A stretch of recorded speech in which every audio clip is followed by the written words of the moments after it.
to Rod Twazan, who is an expert in taxation. He's an attorney at law and also a real estate broker. Now, continuing on, we'd like to know what are the things that an individual can include as deductions? Well, when we say deductions, we need to separate three things. There are deductions, there are adjustments to income, which are also deductions, technically, and then we have the Schedule A deductions, and then we have credits. So a lot of people, when say deduction, it's just a one word that depending on what the deduction is, you have to either put it as a deduction to the income, or it's going to be a deduction that's going to be itemized in Schedule A, or it's actually a credit that would provide dollar for dollar cuts in any tax you owe. Mm-hmm. So, for example,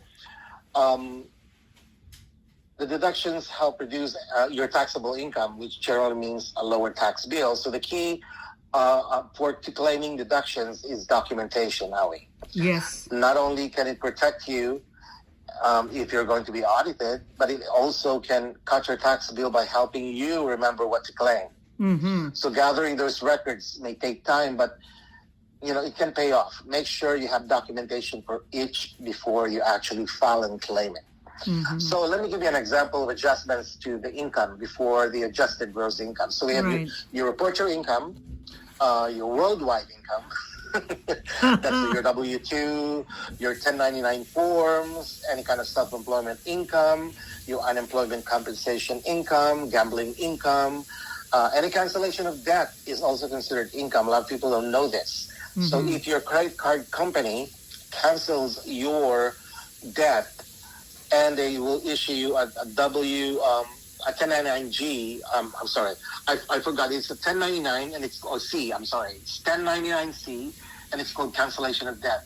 You have to include that as your income. However, there are exclusions, and that is the reason why it's good to talk to a reputable CPA and attorney to make sure that you know how to be able to navigate through from not possibly paying taxes on the cancellation of debt, depending on your circumstances. Mm-hmm. Prizes and awards are also considered. For example, if you won a prize, yes. If you won an award, any monetary value or compensation you're given are also considered income.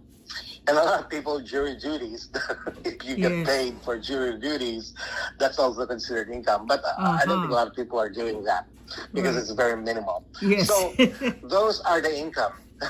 Those are the income, Awi. And I'm sorry I'm doing it so quickly because I know we have a lot of questions to cover. Yes, that's right. That's right. So adjustments to income. So you have your income and then you have your adjustments to income. So the examples to the adjustment of income are educator expenses, up to $250 on classroom supplies. Mm-hmm. If you're self-employed, half of your self-employment tax is a deduction to your income. If you're self-employed, your health insurance is also, if you're paying health insurance, that's also deductible to your income. Alimony that you pay. Penalty for early withdrawal savings if you have taken out money from your 401k before you turn 59 and a half. And any kind of retirement account contributions you have, IRA, or the self-employed retirement account like KEO plans or SEP. So those are all deductions. And then you come up with your adjusted gross income.